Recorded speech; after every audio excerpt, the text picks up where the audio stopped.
back. It's been a hot minute since I posted anything about my car. I got everything up about my brother's car for the all-wheel drive swap and been just kind of neglecting mine. So I guess this will be an update for the 2022 season and kind of a summary of the 2021 season. As many of you know from watching my channel, I finally ran a 9-second pass, actually 2 9-second passes with this car.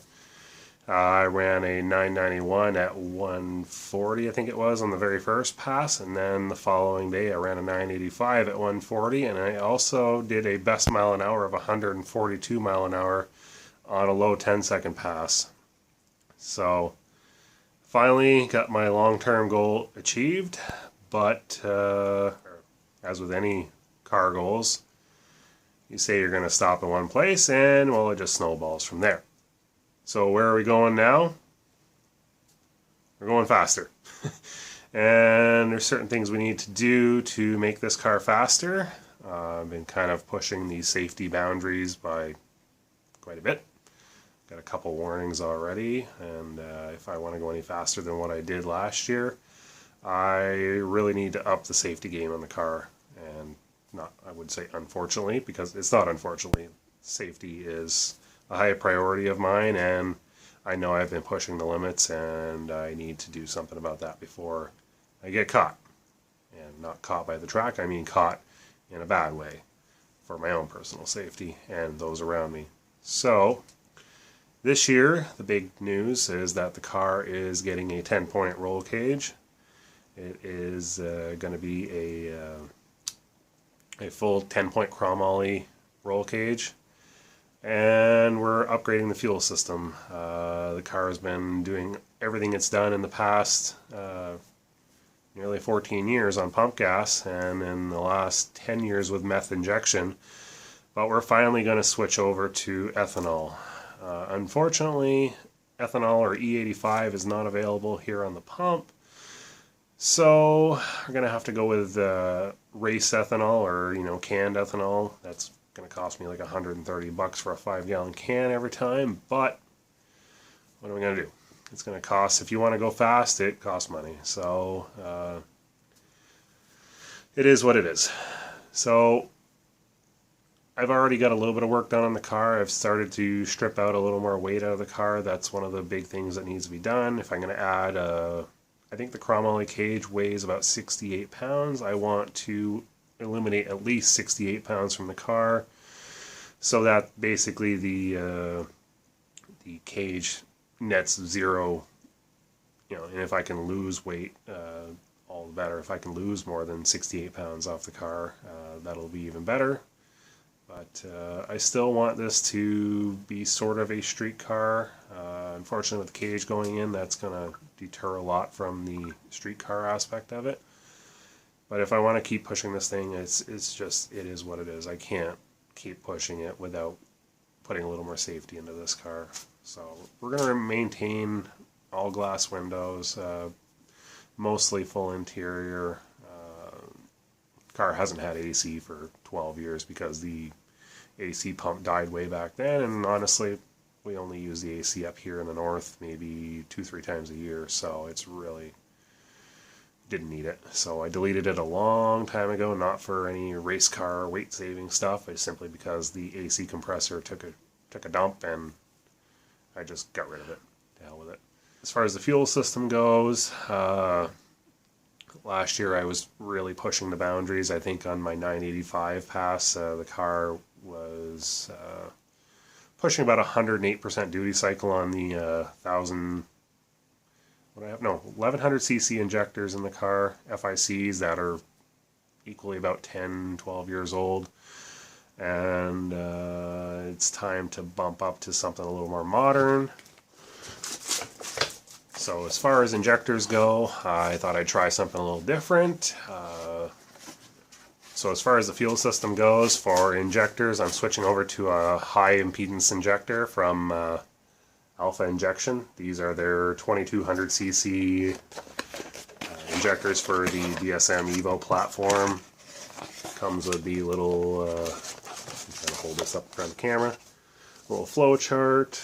I've already, never mind that, I've already done some math for my ECM link adjustments. So we got the injectors, the plug-and-play harness, and adapters, everything needed to go into your Evo or DSM. So without further ado, I'm going to start getting these installed. Oh, and the other thing I upgraded is now I've gone to full a Dash 8 feed line and a Dash 6 return line. Everything is ethanol compatible. I've upgraded to a 10 micron Fuel Lab inline filter. I still have the Walbro 450 liter per hour high pressure pump in tank, and we're going to see if that's enough. If that's not, maybe I'll bump up to the 535 or 525, whichever one I decide to go with. But we'll cross that bridge when we get to it. But for now, I'm going to get the injectors installed, get some ethanol in the tank, and today's April 30th, I think. Goal is to have this thing started on May 1st of 2022. And that gives me a little bit of time to get the cage in and whatever else comes along the way. And soon enough, we'll be racing again in early June, if all goes to plan. So let's get these injectors installed. Alright, so I've already gone ahead and pulled out the old injectors about a month ago because I sold them to make a little bit of funds available for some new injectors. But I went ahead, pulled out my old feed line, my old OEM filter. Yeah, this was still running an OEM fuel filter, and replaced it with a Fuel Lab 10 micron Dash 8 in, Dash 8 out, all new Dash 8 lines up to the fuel rail. It's still a stock fuel rail, and I don't think that's going to cause any issues, but if so, we'll deal with that when we get there. So right now, I've just got the line is just loose. Everything's tight up till there. But I want to get the injectors in, and I also want to run the pump and flush out the line because this is all brand new line, and if there's anything in the line, I don't want it getting into the injector, so I'm going to hook up a jug or something here, activate the fuel pump for a few minutes or whatever, or a few seconds to flush the line out before I introduce fuel to the new injectors. And I will also have to install the resistor delete. In case you don't know, if you install high impedance injectors on a DSM, which comes with low impedance from the factory, you need to delete the resistor pack that's on the back of the firewall. Mine's kind of hidden with the wire tuck, but basically all it is a little plug that joins all the wires together. You can buy this at several places or just make one from an injector resistor pack. Basically twist all the wires together, solder it, heat shrink it, that's it, and then plug that in place of the resistor pack. And then of course I'll have to make all the adjustments in ECM Link for the additional size, and because I'm going to be switching to ethanol, I'll have to do that calculation in too. Alpha injector includes the flow chart with the injectors, so that, and it's in milliseconds, so you have to convert that over to microseconds for ECM Link, but that's basically multiplied by 1,000 or 100, whatever it is. I did the math already. I just got to plug it in, and we should be good to start on ethanol. We'll see. Alright, so like I said, the old injectors are already been removed, but if you don't know how to do that so far, I don't know what to tell you. But 3 bolts, a couple spacers. Make sure you watch the spacers on the fuel rail so they don't fall down and behind the engine. And ideally, you always want to lubricate the seals on your injectors before installing them. Pull these bolts out, place them where I won't lose them. Fuel rail will come off. Mine's easy because there are no injectors in it.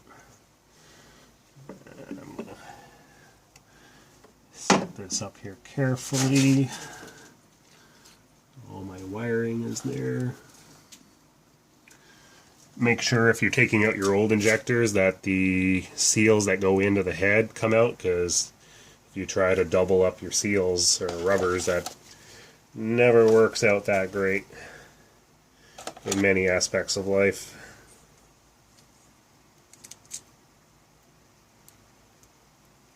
So I think the first thing I'm going to do, because it's easier to get at my my injector wiring while the rail is not there, I'm going to plug these in. Now my injector plugs are all numbered, so this will be super easy. Number 4. I think I'm going to write on these as well, the number, so I don't have to dig for it. That was number 4. Little Sharpie. This is number 3.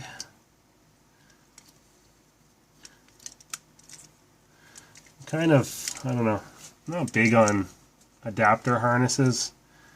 Maybe at some point I will wire these directly into my harness, but I also want to get a complete new harness for the car, so we'll deal with that when we get there.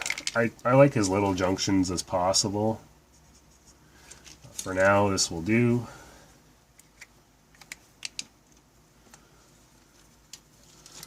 This is number 2.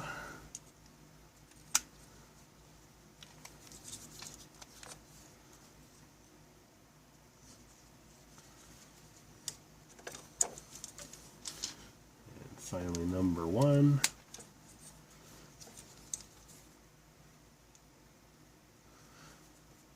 I'm lucky that I have the newer plugs that you just squeeze and not the ones that have the little retainer clip. These ones are so much nicer.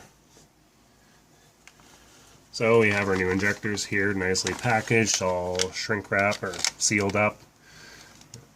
Cut it open. And yeah, that's what we're dealing with here. They look like very nice units. Should fit right into the DSM rail nicely. I'm going to put a little bit of, just a thin film of grease on the seals and put them in. Again, you don't need much. That's all I got on my finger, just enough to say there's a little bit on there. Just a little bit on the top seal, a little bit on the bottom seal. You just want them slippery when they go in so they don't bind and tear up the seal. And I typically put them into the rail altogether and then drop the entire rail in. I don't really have a good place to leave this, so I'll try to be quick about it.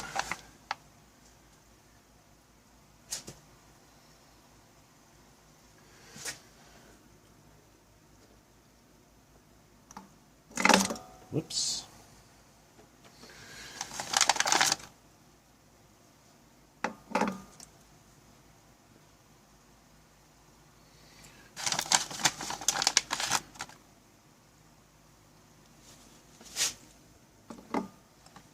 So that's the last one. And I'll try to get them lined up in the head.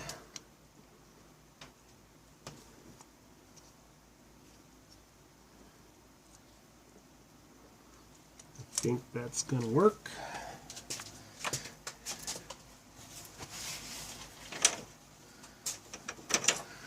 My spacers are already in the head.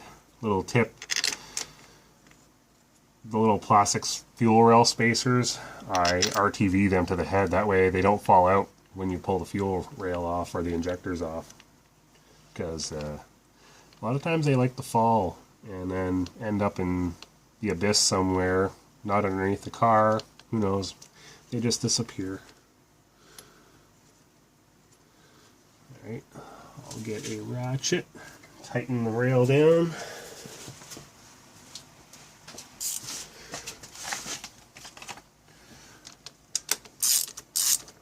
A lot of people really over tighten the fuel rail as well and end up either stripping the holes or snapping one of these bolts off. It really doesn't have to be very tight. You're just compressing the injectors against the head. That's it. No need to force them in.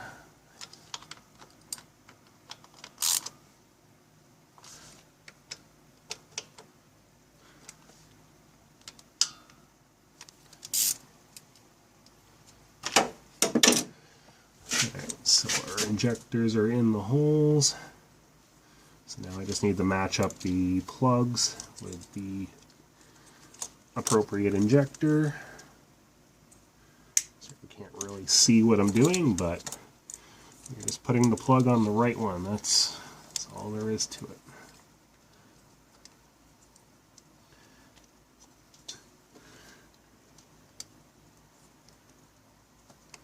Wait for it to hear that clip. A little click. There we go. So 1 and 2 are plugged in. Number 3 is next. Now I've also got my injectors turned 180 degrees for the wire tuck. Makes it a little nicer looking instead of wiring coming over the rail, which you can do with high Z or high impedance and low impedance injectors. So those are in. Everything should be good to go. Next thing I want to do, like I said, is I want to flush out my fuel line before I introduce fuel to the injectors, because it's all brand new line, and when you put the fittings on, sometimes you chafe up the rubber a little bit, and I don't want any of that ending up in my injectors. Otherwise, kind of defeats the purpose of the inline filter. So I'm going to put this into a jug and run it into a jug for a little bit just to flush everything out, and then we should be good to go.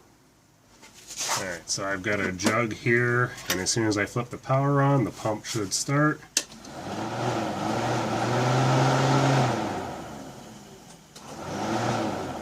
Well, that's the theory, anyways.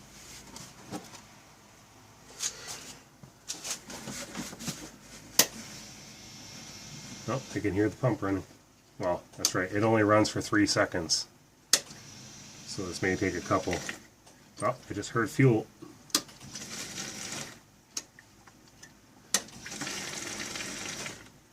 It's just on the 2 or 3 second prime on key on right now. We've got fuel. We pumped out quite a bit already, so that should have been enough to flush out any crud.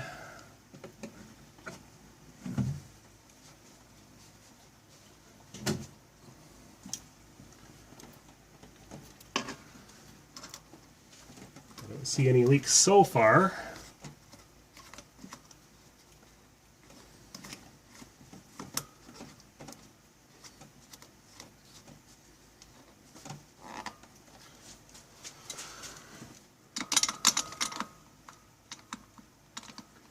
Just got to tighten the fitting on the rail here.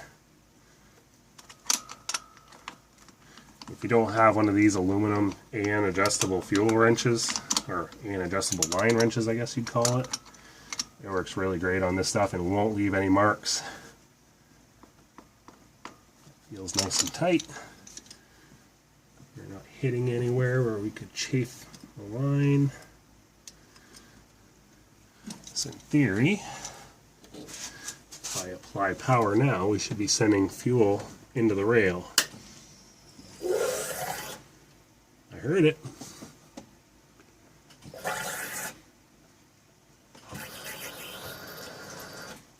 Oh, I think I heard a leak.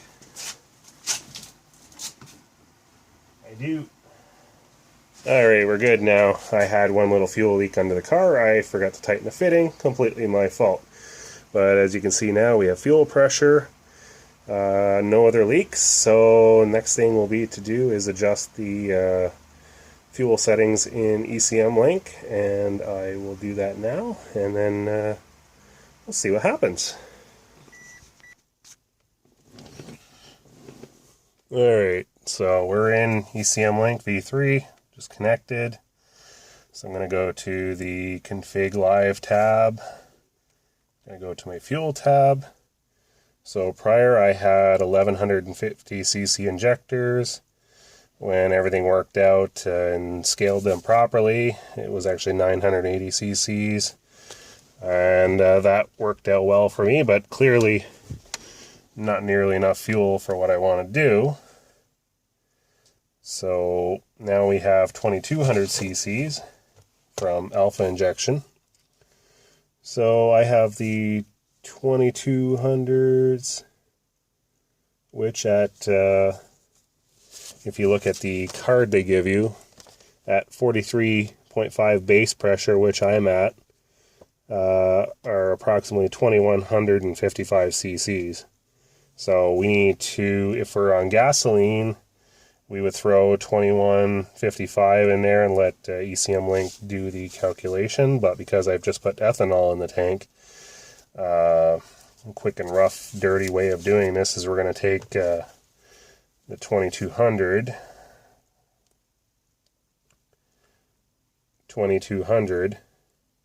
or actually I guess I should put 2155, and multiply that by, ethanol takes about 30% more fuel, so I'm going to multiply this by 0.7. So that is going to be, 30% less than what they would flow on gasoline. So that gives me 1508. So I'm going to type that in, 1508.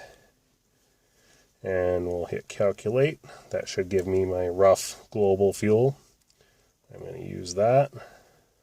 And I'm actually going to zero all my sliders here because I had made a couple fine adjustments at the track. We're going to save that to the ECU.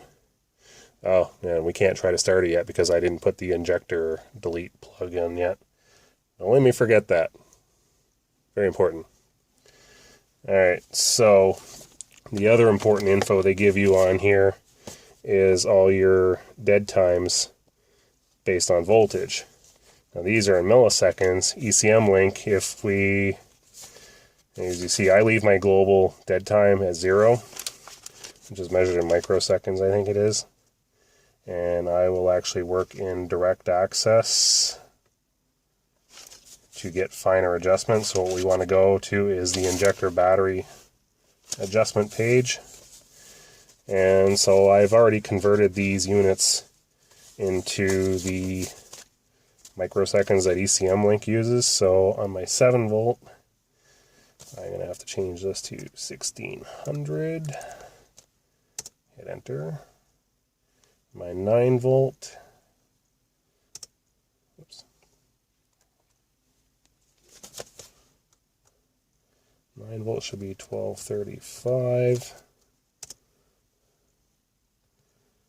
12 volt will be 690.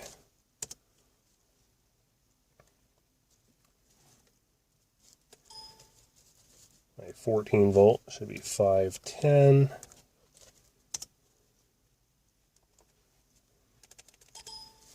16 volt should be 420,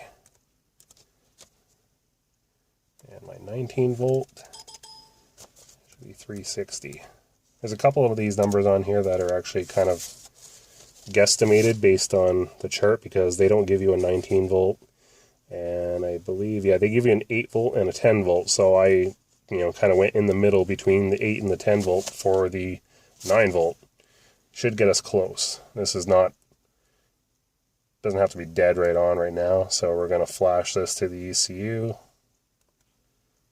This will take a second.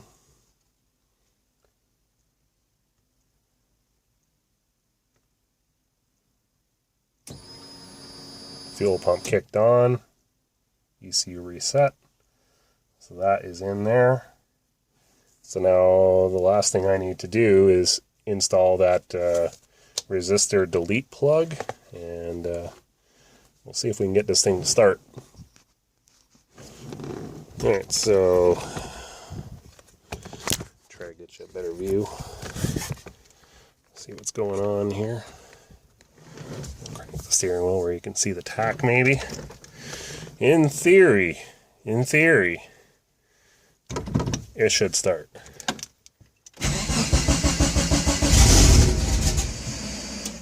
Kind of like that. That was a start.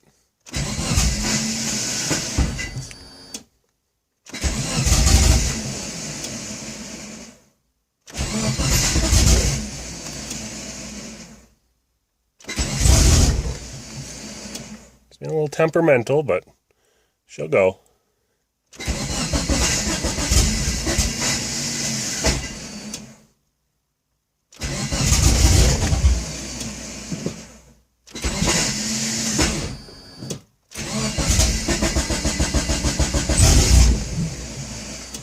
It wants to go.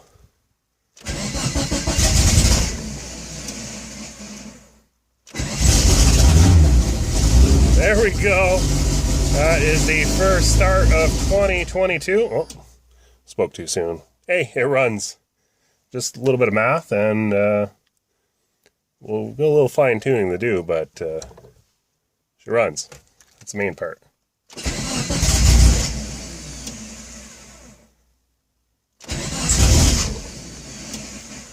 I should probably check if there's no leaks. Yeah, that's probably a good idea. Everything looks good. We're not leaking fuel anywhere. Sorry, I got my headlight on here.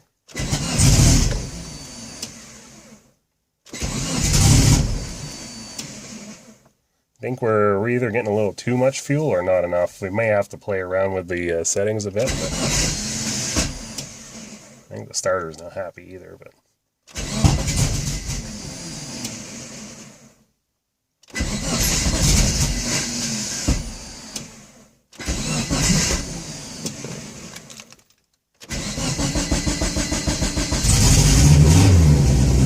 there she goes. Yeah, we're not happy with something. I didn't actually check if there's enough fuel in the tank. I need to check. Start a log. Start a stream. And so my fuel pressure is there right now. I'm wondering if I'm losing fuel pressure. No.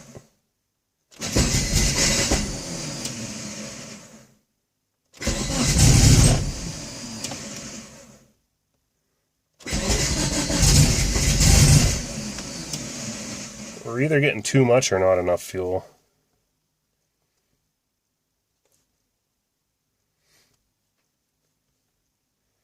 Now I'm going to just change this to 1800 for a second. Use this. We'll save this to the ECU. We're going to find out if it was too much fuel. Maybe.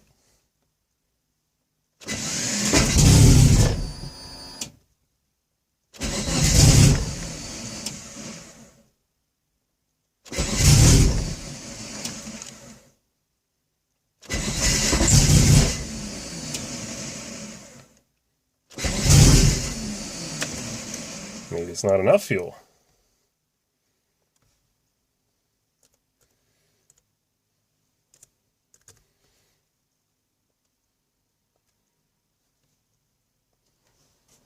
It's always trial and error.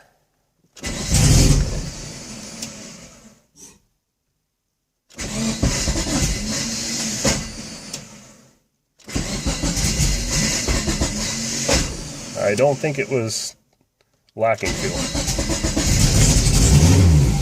Maybe.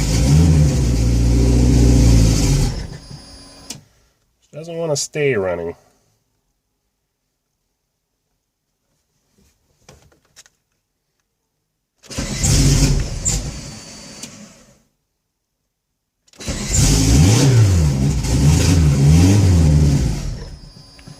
Seem to be losing something.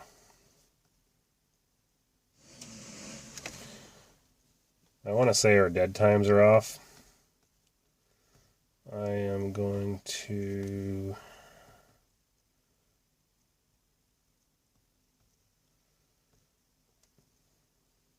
we'll put these values back at stock.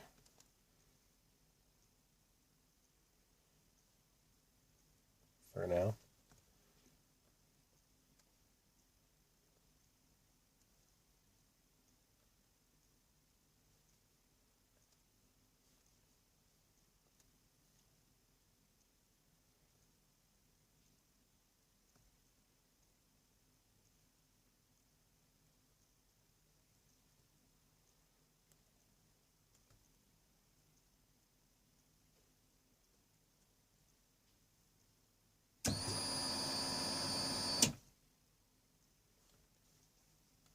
And just for quick settings, we're just going to set a value, a global dead time, 300. Let's try that.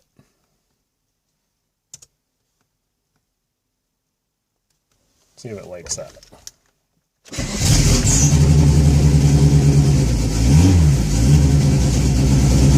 That's better. So our dead times are off a little bit, but you can figure that out easy enough.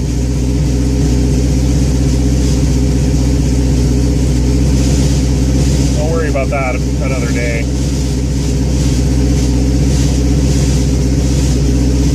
Is running on E85. Time to make some power. Alright, so I think I'll cut it off here. Oh, she idle. Hey, even idles. Look at that. That is not bad. 2200cc injectors. Car is freshly started. Doesn't have an ISC. It's idling. What's our wideband's at? Right around perfect idle. Logging, yeah, I can work with this.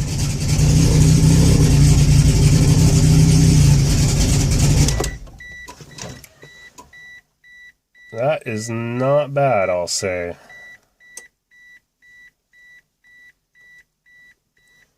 So, it's a little rough around the edges, but it runs.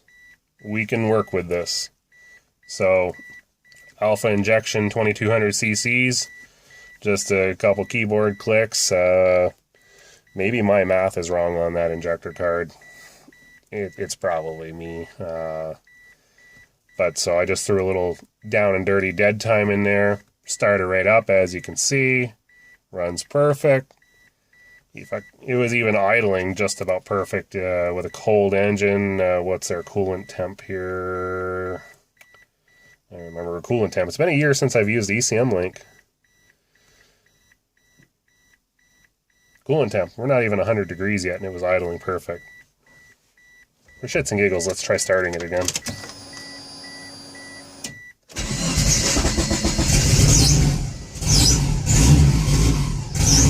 Needs a little help on startup. But she'll idle on her own. I'm not touching the gas right now.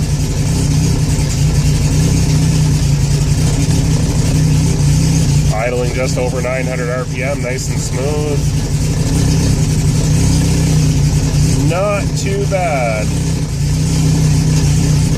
Alright, well, it's like almost 10 p.m. I don't need to have my neighbors hate me any more than they already do.